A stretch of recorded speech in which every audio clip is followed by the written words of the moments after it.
For some reason, Brian's GoPro suddenly went psychedelic. Really? Yeah, everything was like unbelievably yellow and orange.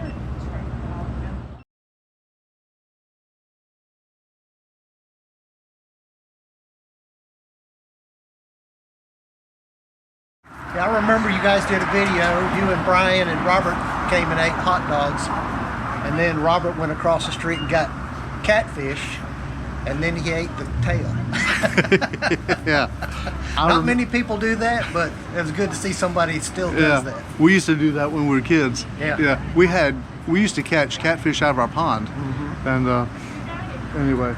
Well, you used to go to the catfish house, and they would have all you could eat catfish, and that's what people would do is they would eat the tail and then break off the flesh. Or Right. the meat. Yeah.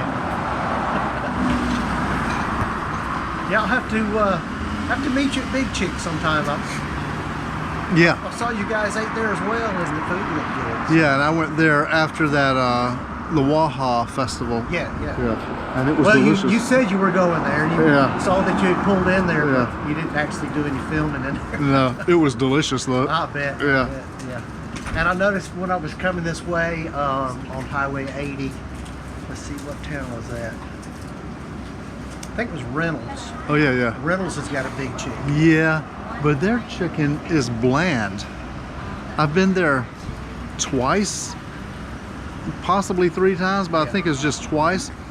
And for some reason, their chicken is extremely bland with no seasoning almost. And there was another one like that over in Phoenix City that had exactly the same problem, and it didn't last very long. Yeah. But and I talked to one of the Big Chick people in Talbotton, and he had said that he had heard that about the one in Phoenix City. Yeah. But yeah, I was disappointed about the one in Reynolds. I don't know what the deal is. There's a chicken place in Perry, Georgia called Skipper John's. Oh yeah.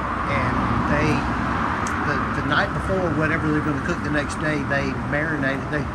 They do a salt brine on the chicken. Yeah.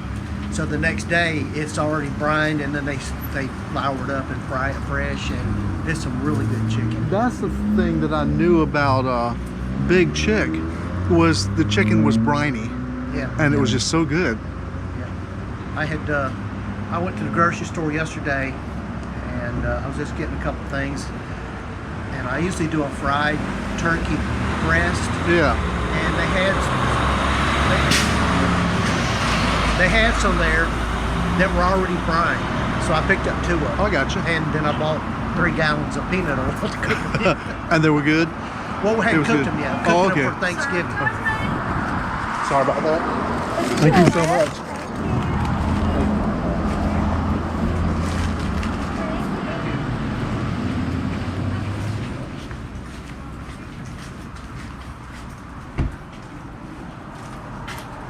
Let's set this one so we're not so close to the garbage can. You don't want that extra seasoning? Yeah, I'm new to the GoPro. Oh yeah. I got you. Yeah, this is Brian's GoPro, and I'm concerned about what I shot earlier because it went psychedelic. Yeah, I commented on one of his posts about his kitchen counter. Oh yeah, the kitchen island. Yeah. Kitchen island, yeah. Yeah. And he was talking about it was so close to the floor. Yeah. And I told him he should make a base out of 2x4s and then set the island on top of that. 3.5 if you stand it up on end, but it'd only be 1.5. Right. But it would be enough that it would clear the floor. Yeah. If you do 3.5 and make it, if the island is say 3 foot by 5 foot, then make it about 4 inches smaller on all 4 sides. That way you have a toe kick to go underneath it. Right. He ordered some little feet for it. Oh, did he? And they Okay. came to go on each corner. Yeah, I think they're rollers, so we Okay. can actually roll. Oh, with okay. them. Well, that's a good idea. Yeah, that's not a bad idea. But yeah, he was trying to figure out, and he could only do so much space because it would goof up something. I think it would goof up the flap that he did underneath it. Oh, okay. Yeah. I mean, on the other side. So it's a The little table that swings Yeah. out. Yeah. Well, this looks good. Yeah, it does actually. And I thank the Lord for this day. I thank the Lord for this food. And I thank the Lord for your company. And in Jesus' name, amen. Amen. Yeah, I've been coming here for years, but then there were also years that I just wouldn't make it here. Yeah. This place used to be right down below Channel 3 at the bottom of the hill. Yeah. And I've been there like a couple of times, I think. And it was like with my mom. She's the one who actually told me about it. She loved it. She loves slaw dogs. Mm-hmm. I do too. And, but I, you know, in recent years, well, this past year, I have suddenly decided I like to have slaw on a barbecue sandwich. Mm-hmm.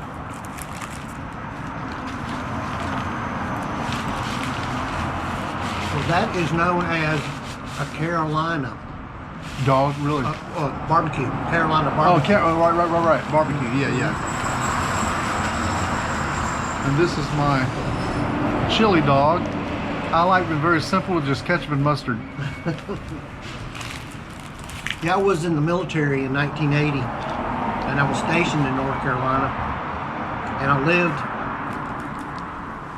really on the other side of the runway from where the base was, so I had to drive all the way around the countryside to get to the base. And there was a barbecue place, real famous barbecue place, and I had to stop in there for lunch one day, pull up the drive-through window, and it's, yeah, give me a barbecue, fries, and a drink. Right, yeah. So I'm going down the road, and I'm eating on the road because I had to get back from work. And I opened up the barbecue, and I went, they put slaw on my barbecue. Why would somebody do that? I didn't even know they did that. That was my initial reaction too. So I said, well, you know, I'm hungry, I'm going to eat it. And I went, wow, I kind of like this. Yeah. And so now I put slaw. I actually make my own. I'll take a Boston butt, and if I don't cook it myself, I'll buy it from the store already smoked. Oh, right. And then I'll tear it apart and then put Mrs. Griffin's barbecue sauce on it. And then I'll make the sandwich, and then I'll make coleslaw to go on top of that. I gotcha. Well, that's pretty cool. And I love coleslaw by itself as well. I do too. But yeah, for years, I never wanted a slaw on a barbecue sandwich. I don't know if it's age or what, but there are foods that I like now that I never liked before.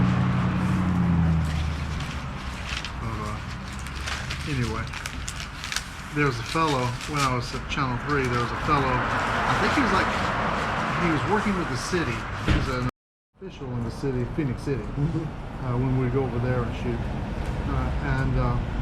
He had his own barbecue sauce that he made in his kitchen. And it's something yellow sopping sauce. and somebody in the city said, man, you need to stop making that in your kitchen, or the health department's going to get you. So anyway, another fellow in Phoenix City bought it from him, and now it's on the shelves. So it's on the shelves legitimately. Yeah. Well, I used to make my own barbecue sauce back when I was in the fire department, probably 2006 or 7, somewhere around there. We were going to do a Super Bowl at the fire department, and we were going to cook, and I was going to cook barbecue ribs. So here it is, January. I'm at Sam's buying, I probably bought 4 packs of ribs. That's back when they put 3 in there, so I'm cooking 12 ribs in January. And a lady in the line in front of me, she goes, looks like somebody's going to be cooking some barbecue. I said, yes ma'am, I'm cooking for my fire department for a Super Bowl. She goes, well, I have a really good barbecue sauce recipe if you'd like to have it. And I went, well, sure. Right. So she said, well, give me your address and I'll send you in the mail the recipe. So she sent it to me, and I still have that letter with the recipe on it. And I said, well, I guess I'll try it, make it. So I made it. It was really good. And it's a ketchup and mustard, vinegar, brown sugar, salt and pepper, and some spices, and a few other essentials. And one of them was savory, and it's hard to find savory. I actually had to go online and order and have somebody ship me some Really? savory. It's not on the shelves anywhere. It's a seasoning called savory? It's like thyme and you know, it's like a leafy, and I need to tell Brian about that. but it because really he's always changed the buying flavor spices. of it, yeah. And so I coated the ribs on there, and everybody loved them. I said, wow. That's So, great. so I made my own barbecue sauce for a long time, and I hadn't made it in a while. But I just bought a brand new smoker. It's 48 inches wide, 2 shells. It's got a water pan, a charcoal pan, and an ash pan underneath. Okay. It weighs 360 pounds. That's funny. So I haven't heated it up yet. I've got to season it. They told me to build a fire and then get it up to about 350, and then let it cool off, and then spray it down with a non-stick like Pam or something. Oh, right. Yeah. And then you'd be ready to cook on it. I got you. I've wanted one of those big green eggs. I've had a green egg. I really wasn't impressed. Really? Yeah. But I only had a medium, and it's good for when you put something in there. It'll maintain that temperature, whatever you set it at. And that's one good thing about it, because it's all ceramic walls, ceramic top, and I guess the flavoring is mostly from the lump charcoal you use, and also the seasonings you put on the meat.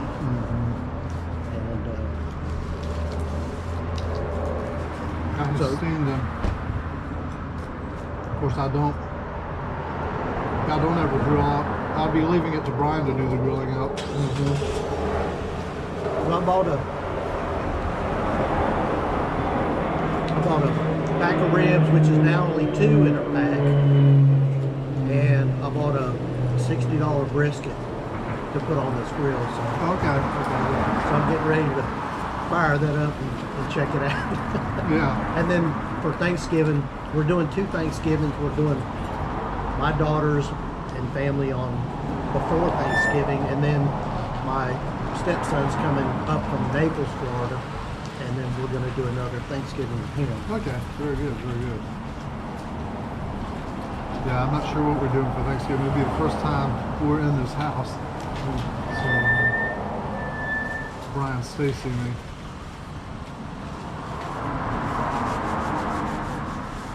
Is he very far from here? Brian. Brian. Oh no. You say, is he far from here? His house. Oh no. It's just like 3-4 miles. Something. Well, it's not far. That's close. Yeah, it's very close. Closer than I was. Yeah, it's just minutes away from here. It told me it was 1 hour and 33 minutes from my house to here. But it's straight out of Fort Valley on 96 until you get to, Macon Road. but I guess that's Talbotton, not Talbotton. What's this?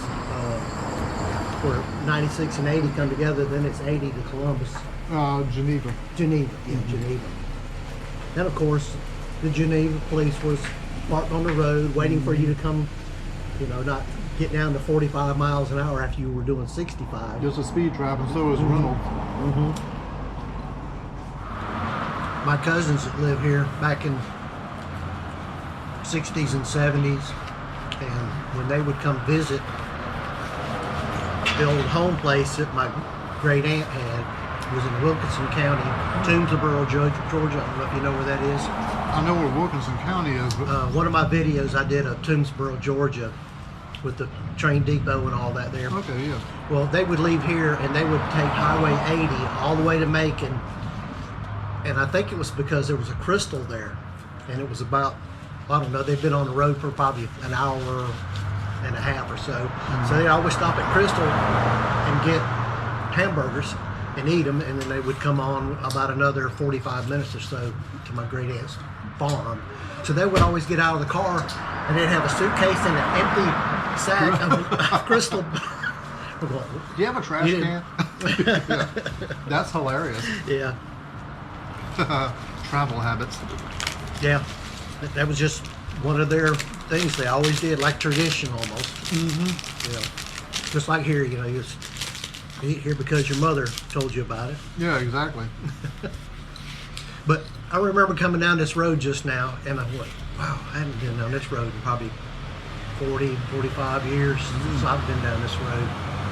But I remember all the places. I ate at Evelyn's Cafe right across over there several years ago. It was like a pretty old building over there. It's closed now. She died. So, but it had been open forever. But it was I thought it was an odd table arrangement. Everybody sits with each other, which I wasn't real fond of.